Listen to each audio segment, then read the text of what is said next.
Hi, I'm Caitlin Kelly-Thompson, and I'm the Secretary General of MUNJA 1.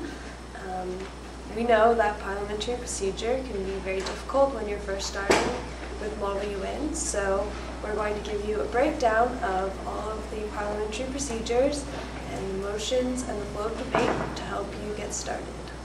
So the most important thing is starting debate. To do this, you will first have roll call taken. When your country name is called, say present and voting. This is very important so that the chairs can take quorum, make sure all of you are there. We say present or present. I guess everyone's present and voting. So, Bangladesh. Here, present and voting.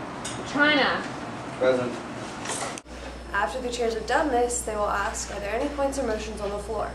At this time, you will be able to raise your placard and motion to open session. To do this, once the chair calls on you, you will say motion to open session. The chair will then ask for seconds, and everyone should second. Would smile upon a motion to open session. Yes, Pakistan. Motion to open session. Okay, delegate, that would be in order. Are there any seconds? Seeing multiple seconds, all in favor? All opposed? Okay, that motion clearly passes. We are now in session. So after you've opened debate, you will open the speakers list.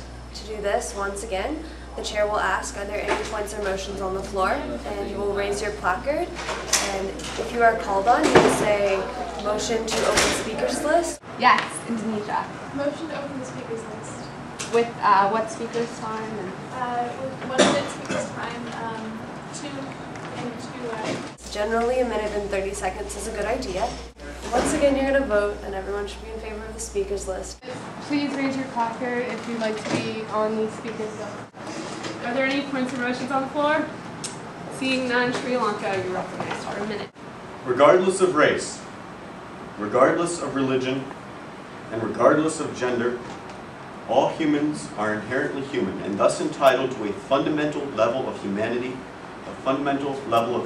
which dictates a basic respect of humanitarian law, a basic respect of these people's livelihood, and a basic respect of personal conviction. Point of information. So considering that the Sri Lankan government has most of this under control, where does it fall upon this committee? What actions should this committee be taking? After you've gone through plenty of speakers and everyone has gotten a bunch of ideas out and you're starting to think that maybe you have something to say and some other people have some other things to say and you want to do this more quickly, you can motion for a moderated caucus. Indonesia. Motion for a moderated caucus for 5 minutes to discuss possible working paper. In a moderated caucus, you raise your placard to speak and you're given 30 seconds and each person can speak. Generally, you have to set the time and the purpose of the moderated caucus. So when the chair asks, are there any points or motions on the floor, you may raise your placard and motion for a moderated caucus. This can be anywhere from 5 to 15 minutes, but generally 5 minutes is a good idea.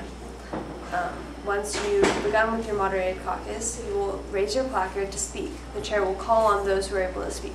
Once again, when you make this motion, it has to be voted on. And All opposed? Okay, so we're now in 5 minutes. Indonesia. Indonesia would. India. France. France would have to agree. Delegate, the time for this moderated caucus has now expired.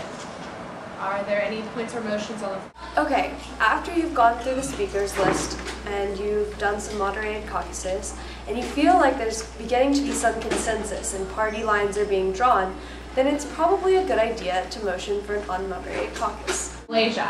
Motion for a 5-minute moderated caucus. That. Discussing with Sri Lanka. How long for each? 30 seconds. Okay, that is in order. Are there any seconds? In an unmoderated caucus, you're allowed to move about the room and speak to whoever you wish, but you must stay on topic.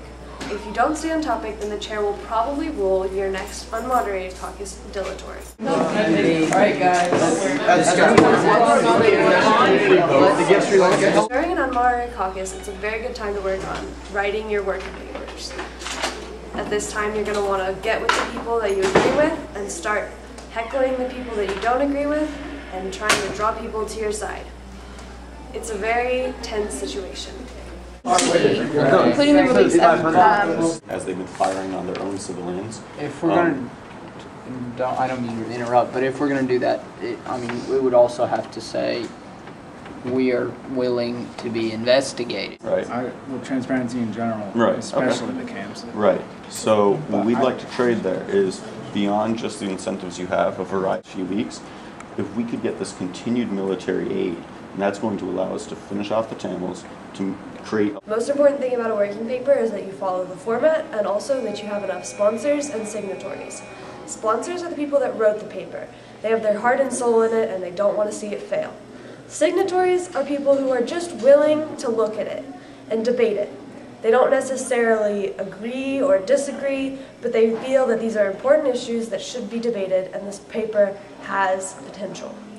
So once you've written the paper with everything you want in it and you have all of your sponsors and signatories, then you will give it to the chair and the chair will review it and then you can motion to submit working paper. Okay, just give it to that. Okay, good. Here, submitting it. okay, awesome. Thank you.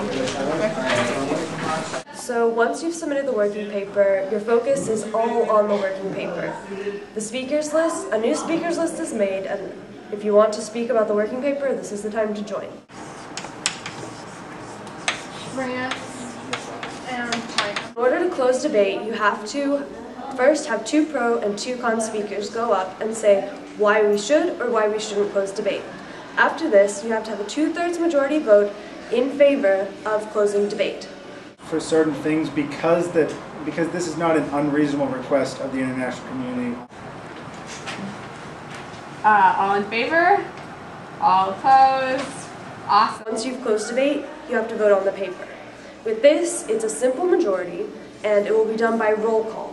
So the chair will call each nation, and each nation must say yes or no. If you don't agree with the working paper, say no. If you agree with the working paper, say yes.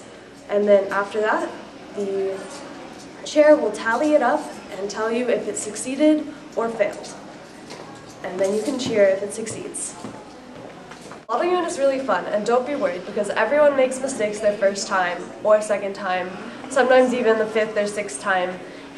Even members of the Secretariat, and you have to just remember to take it all with a grain of salt and have fun with it. And really, the more prepared you are, the more fun you're going to have.